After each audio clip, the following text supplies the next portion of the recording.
I am praying for you, for you.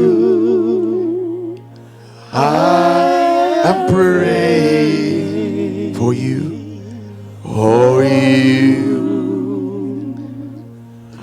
This is one of the most resonant questions in the entire New Testament compilations and or writing. It is a question, it would appear, from a man who wished to disturb or to challenge the political-centric religious mindset of the day and age. In other words, this question was not meant to be asked to the inner circle. This question was meant to go beyond the inner circle, to challenge the mind of the religious order or the church of the day and age. Jesus posited this question to his followers. And when he posited this question, it created an affecting or a disturbance, causing them to reflect.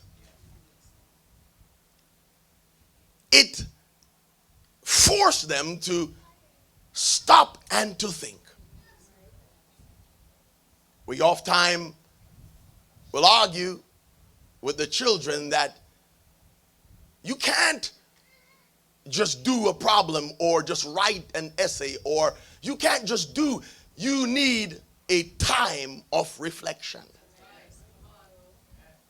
You could be running or driving 100 miles an hour only to realize that you're driving in the wrong direction. Well, I wish I had help already. When he posited the question, he made them stop in their tracks. Because prior to this, they were just running with him. Because in their minds, there was a great reward. Lord, I wonder if you have ever stopped to reflect on who you are following and who you're calling God. Well, the disciples had to stop, because now he's asking them a question, and if you cannot answer the question, this type of question so pertinent to your understanding, to your following, it completely discombobulates your thinking, it distorts your mind, and you begin to fall apart. If you are following Jesus, you ought to know who Jesus is. Lord, I wish. Sometimes we run down to the polls to vote, and we have no idea who we're voting for. You like Mr. Trudeau because he's young and good looking. Oh, thank you. You like him because he sounds like your favorite friend Obama,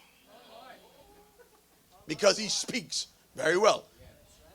But do you know who he is? You have placed him at the head of your country. Likewise, the question must be asked: do you know the Jesus who you pray to?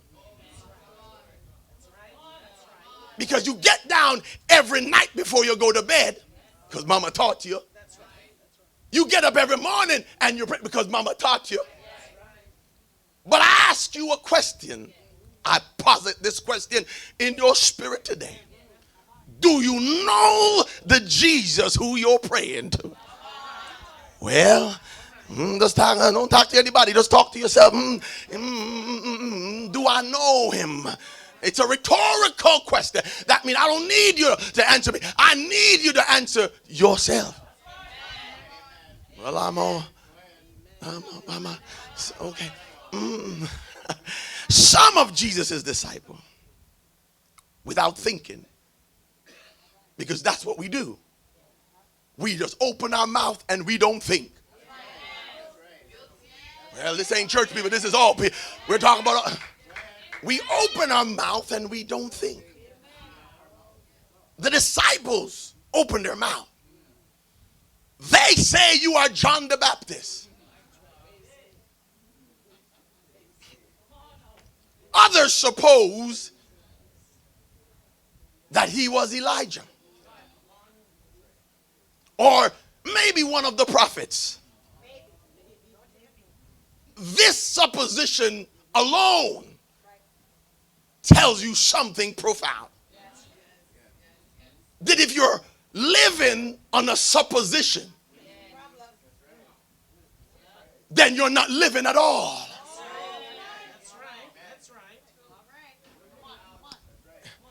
In the dialect of my nativity, we would say, suppose your nose was a doorpost. Where would you hang the hinge? What if your nose was a doorpost? Suppose. Well, we can't serve God by suppose.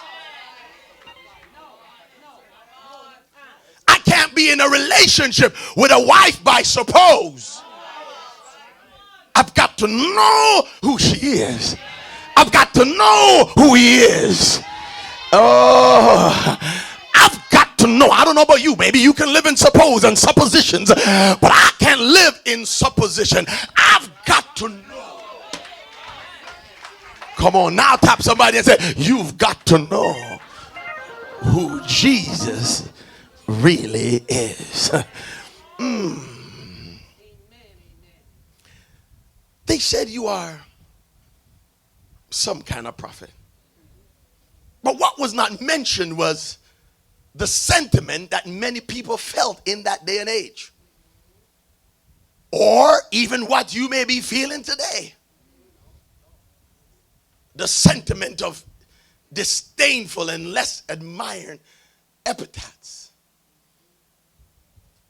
In other words, you may know of a nickname for Jesus because you have heard them say this and that about him.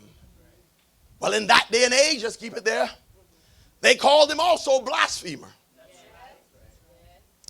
They also called him a false prophet, a madman, just a man and not God. But Jesus, knowing all this, redirected his questions to his disciples. Because it's one thing to ask in general terms. It's another thing when you put somebody on the spot. And I want to challenge you today and put you on the spot.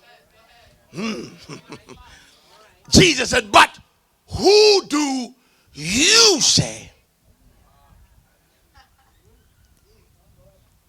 But who do you say? I ask you the question, who do you say Jesus is?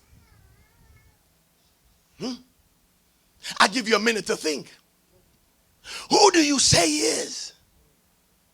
Simon Peter, I love Simon Peter, but he was a bit jumpy,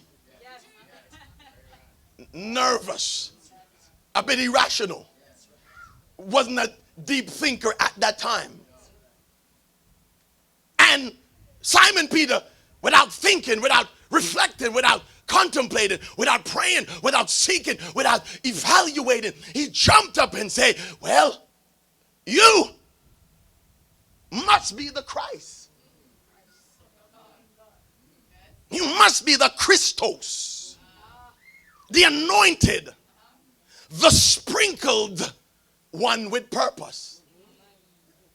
You got to be that one.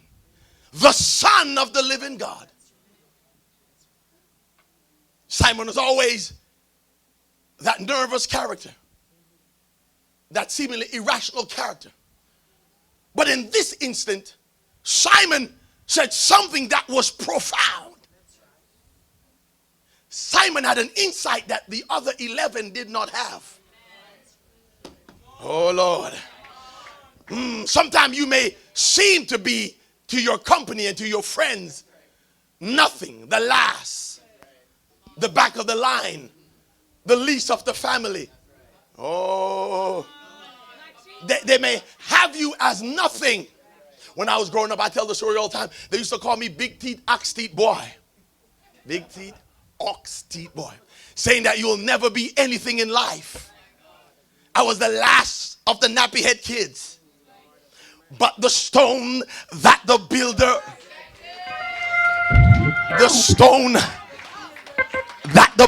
rejected will always become the head of the corner. Brother TJ, take it easy. Will always become the head. There's some insight that God will give you as the least that the one who's at the head will never get. Because there is a level of dependency in order to receive it. You see, when you're at the head, you think that you are everything. That's why we shouldn't serve God by knowledge. That's why we shouldn't serve God by intellectualism. But we should serve God by faith. And when you serve him by faith and the knowledge of who he is, you can't make a mistake. Simon Peter said something profound. Jesus turned to him and said, Simon,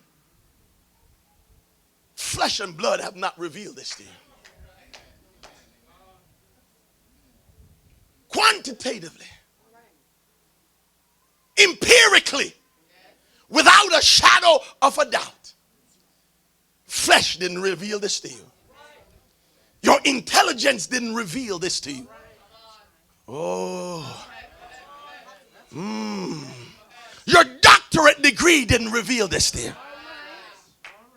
Lord help me, Jesus. I said many seminars in the university with many theologians, many, even a few days ago. And their final analysis is that this whole book is a farce. That is their final analysis. And I sit with them. I've been with them for years. But I sit with them and they always come to their conclusion that the book is a farce. But then they'll look at me. And then I'll simply say, that's your opinion. For I don't serve God by opinion. Lord help me, Jesus. I serve him by my experience. You see, if you've never had an experience with God, you don't know who he is, nor the fact that he really exists. Lord, I'm trying to take my time here.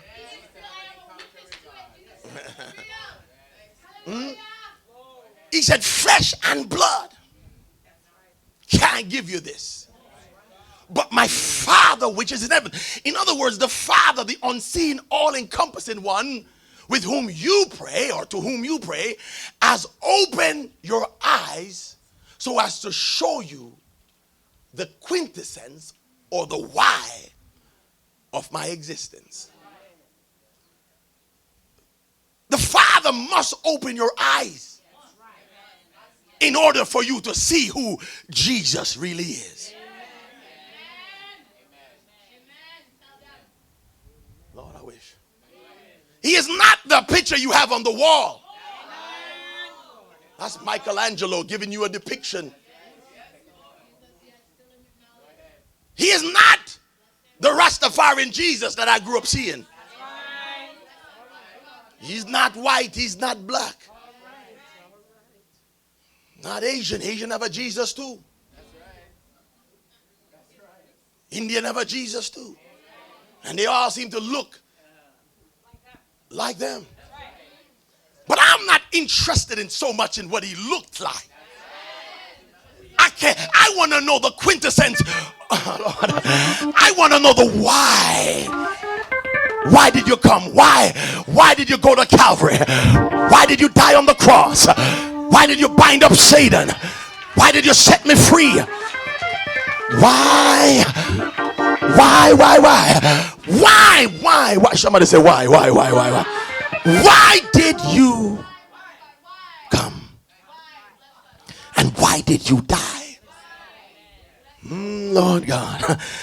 God's objective isn't to hide the catalyst of his love from you. God doesn't want to hide who Jesus is. He wants to reveal it to you. For God so loved the world that he gave his only begotten son, that whosoever believeth on him should not perish but have everlasting life. I find though that many people are living ungratefully on somebody else's sacrifice. We're living ungratefully. We're using God's oxygen, but we don't want to believe that he exists. Our equilibrium is intact, but we don't want to give him praise. Lord, I wish I had help. I'm able to walk upright because of the gravitational pull and gravity that holds me down. And I don't see gravity. I don't feel gravity, but I know there is gravity. Yet I don't want to give God praise. But I came by here today to declare something to you, that you're not just living, but you're living to serve God. Lord, I don't want to scare the visitors here. So the question now begs to be asked. Who is Jesus? Jesus then, according to the Apostle Paul in Colossians 1:15, is called the image of the invisible God. The firstborn of creation. He's called the image. Now we have to do a survey. We have to do a research, because the Lord put it in my mouth to talk about who is Jesus. So Paul now brings it out in Colossians 1:15 when he got a chance.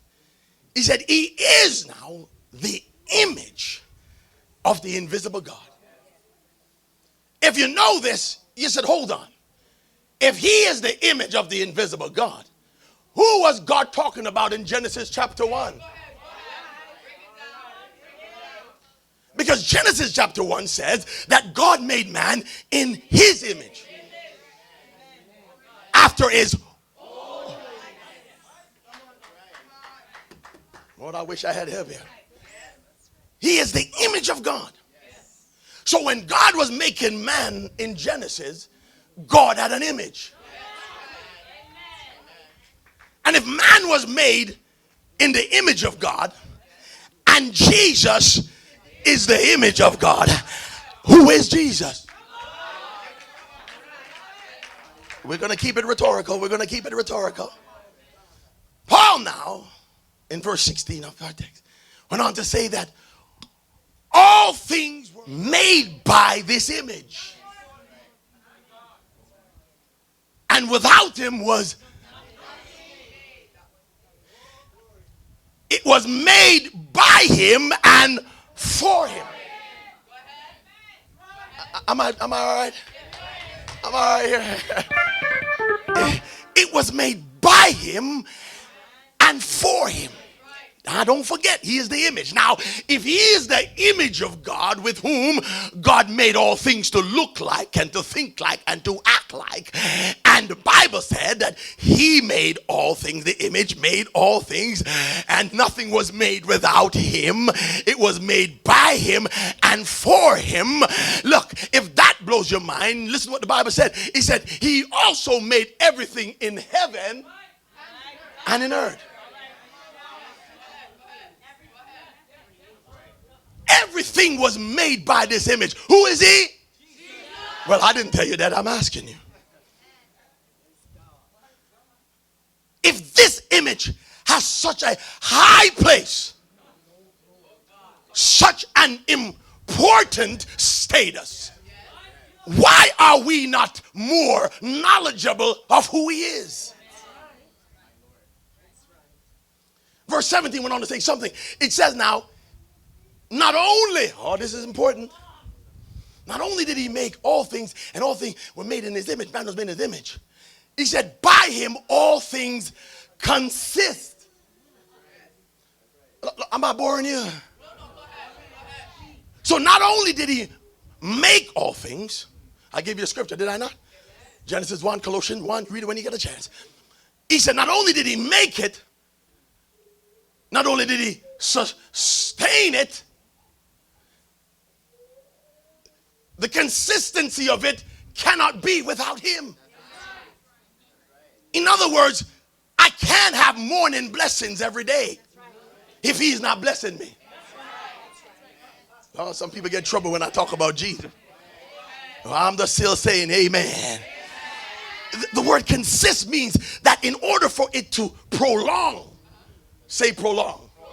In order for it to continue, say continue. In order for it to persist, say persist. In order for it to exist, say exist. Without it in order for it to exist, you need a sustenance.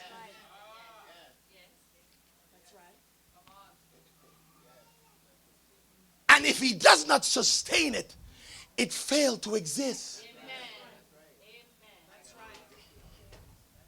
The Apostle John picked it up and told us in 1 John 1, in case you doubted Paul. John picked it up and said, in the beginning was the Word.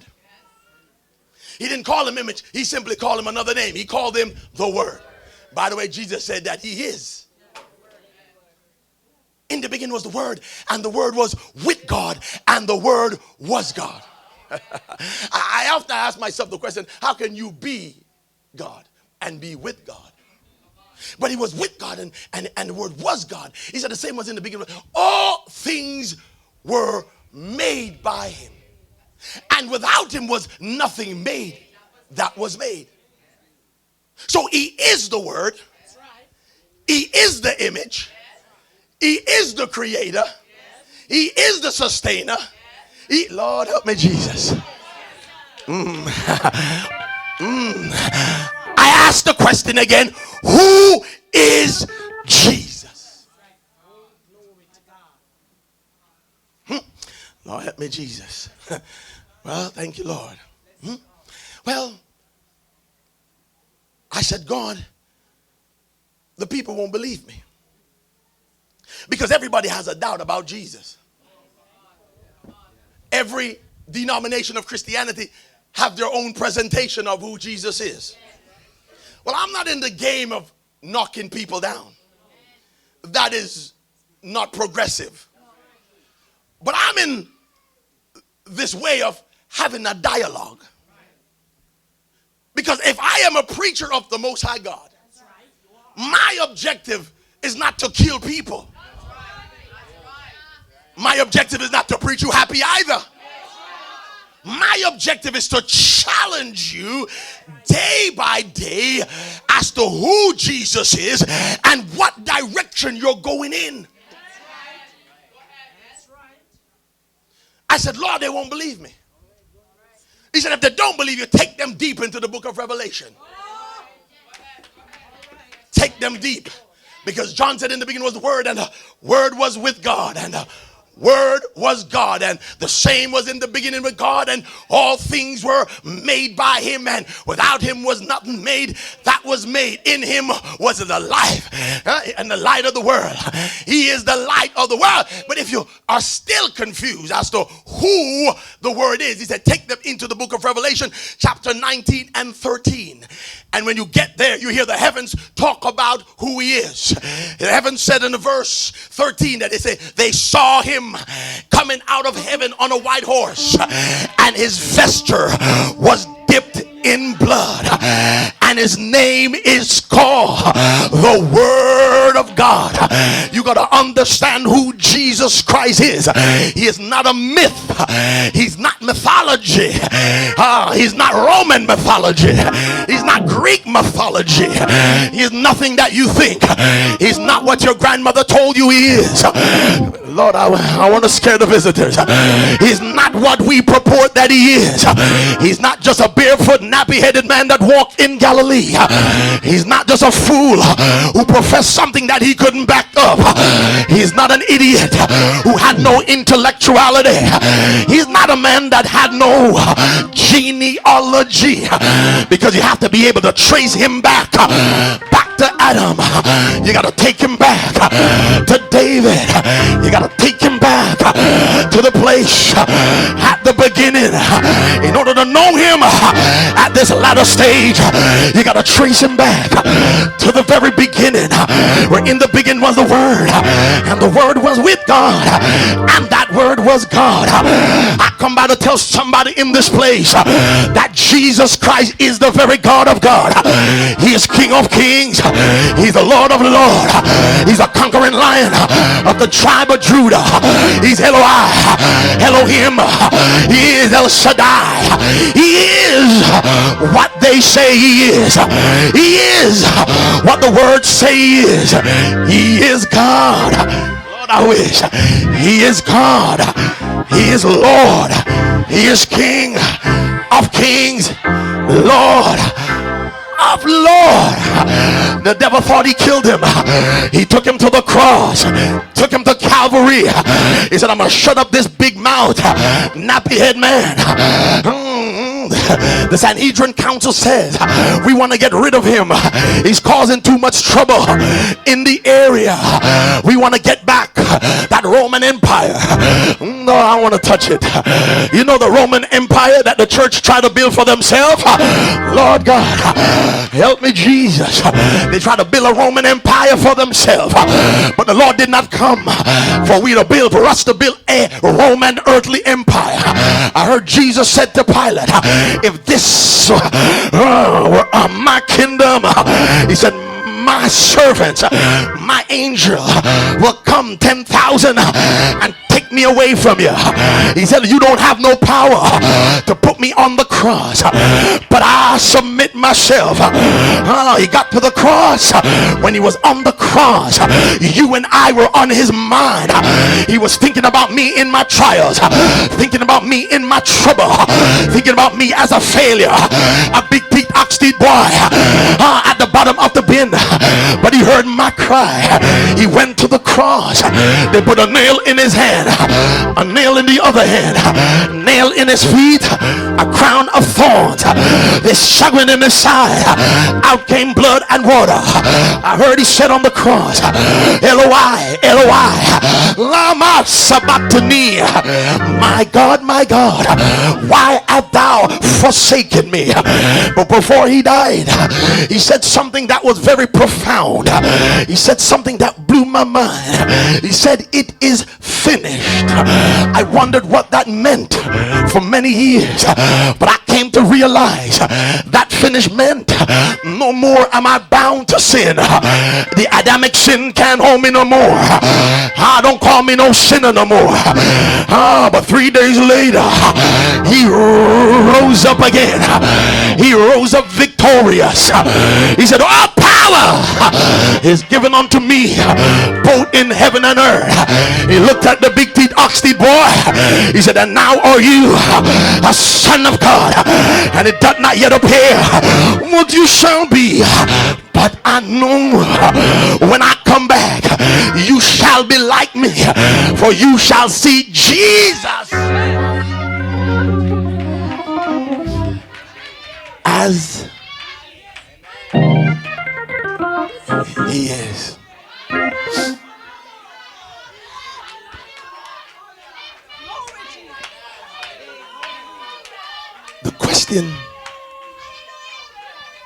The question still resonates in the mind of the believer. For the believer really don't know who Jesus is. They struggle with it. Is he the third person of the Trinity?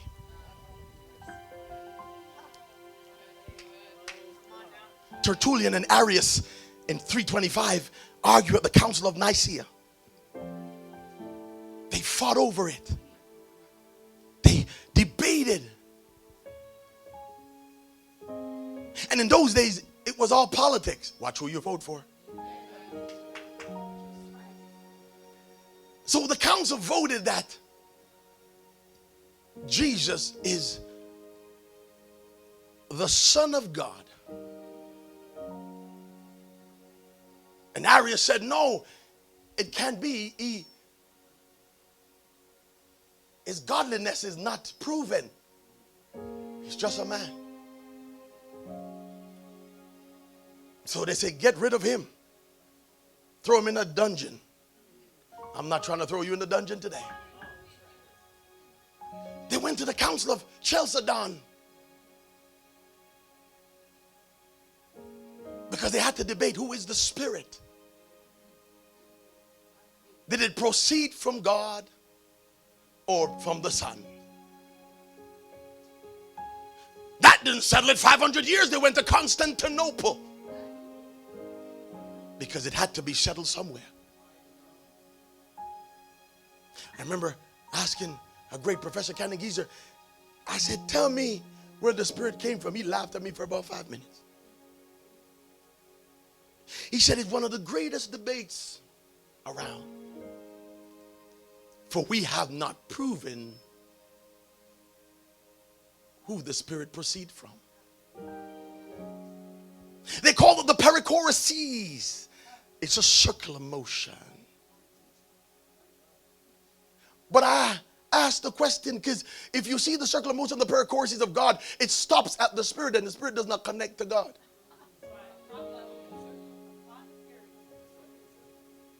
It does not. So I asked the question again, how is it if we have oneness that there's a crack or an opening in the circle? I have never been answered, but I was not there to refute or argue. I was there to research. It didn't prove anything to me.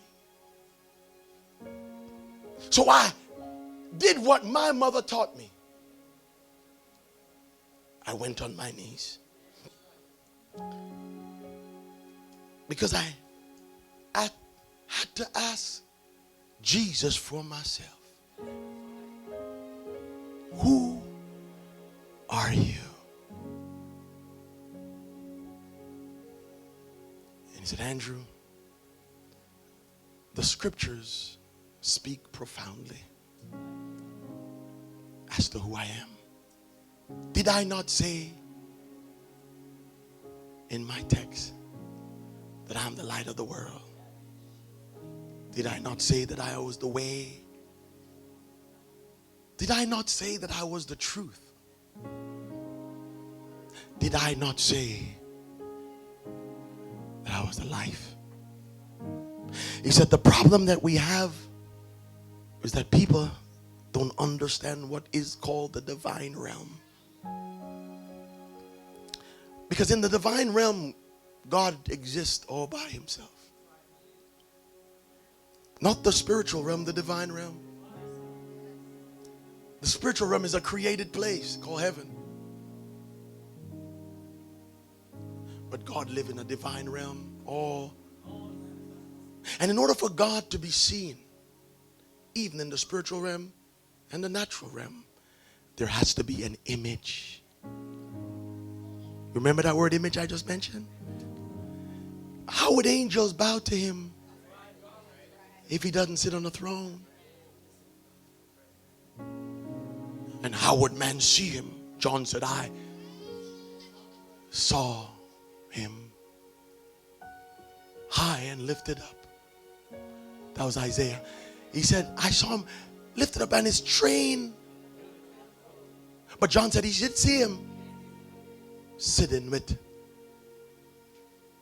angels all around, shouting, holy, holy, Lord. The word Lord means ruler over. God means supreme being. He is not ruler over alone. He is both Lord and God. I wish I had the time to go deeper, but there's a word from God for each and every one of us in this place. It's time to get out of our own doxology, our own intellectuality. That old pastor would say, God gave us these two things called knees to get down on them and inquire of the Lord. I want to declare my position. I want to answer the question, who do you say that I am? My response is like the man of God who wasn't there when Jesus showed up. He said, you are both Lord and God. How about you in this place? Come on, raise your hand if you believe it, that Jesus is both Lord and God. For you I am praying. For you I am praying. For you I am praying. I'm praying for you. Just raise your hand and say, for you I am praying. For you. For you I am praying. For you. For you I am praying. I'm praying.